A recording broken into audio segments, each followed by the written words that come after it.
All right, today we're hitting the road with a really special book. It's one of the liveliest, most hilarious novels from the 18th century, Henry Fielding's Joseph Andrews. Now, this isn't just any old story. It's a comedy, it's a biting social critique, and really, it's a journey that all comes down to one single, massive question. So yeah, what is true virtue? This question right here is the engine that drives the whole story. See, Fielding isn't just asking, what does it mean to be a good person in some abstract way? No, he's asking something much more practical. What does goodness actually look like when the pressure's on and things get tough? And let me tell you, Fielding doesn't waste a single second putting that question to the test. The book kicks off right away with this major moral challenge that, honestly, sets the whole wild story in motion. So first, let's meet our hero, Joseph Andrews. He's a young guy, a servant, but what really defines him is his incredible innocence and this really strong moral compass. He's kind, he's honest, and he is totally head over heels in love with a girl named Fanny Goodwill. For Joseph, his integrity, his virtue, well, that's everything to him. And boom, right away we get the central conflict. Joseph's boss, the, let's just say very aptly named Lady Booby, tries to seduce him.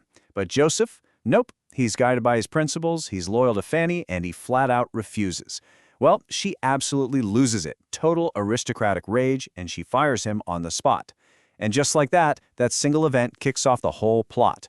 By choosing his integrity over a cushy job, Joseph gets thrown out onto the open road. Okay, so now Joseph has literally nowhere to go. He decides to start the long walk home to find Fanny.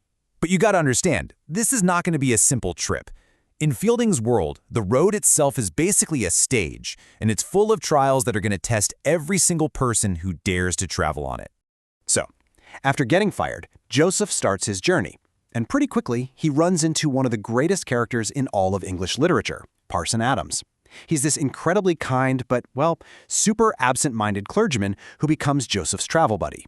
And together, man, they run into everybody from 18th century society. We're talking robbers, we're talking swindlers, but also some genuinely good, kind people. So really, their journey isn't so much about the miles, It's about trying to figure out human nature, all while Joseph is just trying to get back to Fanny. Oh man, we have got to talk about Parson Adams. This quote just nails who he is. He is the absolute moral heart of this book. He's this good-natured, honest guy who is so focused on pure goodness that he's completely clueless about how the real world works sometimes. He's lovable, he's definitely a bit foolish, but he is fiercely, fiercely loyal. And this whole journey with Parson Adams, it becomes Fielding's way of really digging into the book's biggest theme, this massive gap between how people seem on the outside and who they really are on the inside. And you see this play out over and over again. The people who are supposed to be respectable, the wealthy, the powerful, they almost always turn out to be selfish, proud, and just plain hypocritical. Like, there's this one scene early on where Joseph gets robbed, beaten up, and left naked in a ditch.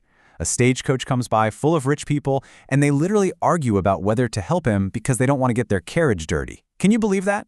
And it's the postilion boy, the guy with the lowest status on that whole coach, who's the only one to show any real kindness. That contrast right there, that's the core of Fielding's whole critique of society. So what's the big point here? It's that Fielding is making this incredibly powerful argument against the way his society was structured. He's basically shouting from the rooftops that true virtue, actual goodness, has zero to do with how much money you have or what your fancy title is. It's all about what you do. But here's the thing, Joseph Andrews isn't just a great story with a powerful message. It was a total game changer for literature. Fun fact, it actually started as a parody of another super popular novel called Pamela, which was this very serious, very stuffy, moralizing book. Fielding basically took that same idea and completely flipped it on its head by making it hilarious. Yeah, this book is a huge deal. It's considered one of the very first comic novels ever written in English. Think about that. Fielding was creating a whole new way to write, using comedy to talk about something really serious, like morality. And to do that, he had a secret weapon, a special literary tool. And that tool is satire. So what is satire? Instead of just wagging his finger and lecturing you about what's wrong with the world, Fielding uses humor, irony, and just wild exaggeration to shine a spotlight on all the hypocrisy and silliness he saw in society. It's brilliant, because it makes his message not just powerful, but also genuinely fun to read. And all of this comes together to create Fielding's totally unique style. You've got this light, funny tone and writing that's just super clear and easy to get into. Then there's the structure. It's basically a road trip, with a new little adventure in every chapter, which keeps things moving really fast. And on this journey, he fills it with characters who just feel so real, like they're stand-ins for all the different kinds of people you'd actually meet. Okay, so let's pull all of this together.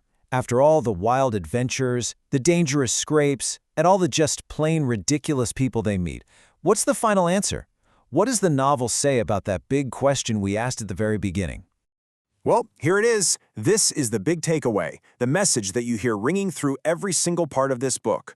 True goodness isn't about your social status or how you look or what you say you believe. It's proven by one thing and one thing only: your actions. It's about kindness and honesty, especially when it's hard, when no one's watching, or when it costs you something. And that really just leaves us with one final thought, doesn't it? I mean, Fielding wrote this book almost 300 years ago, but that central question, man, it feels more relevant today than ever before. In a world that is so completely obsessed with image, with appearances, with status, his novel challenges us to look past all of that and ask ourselves, how do we recognize true goodness?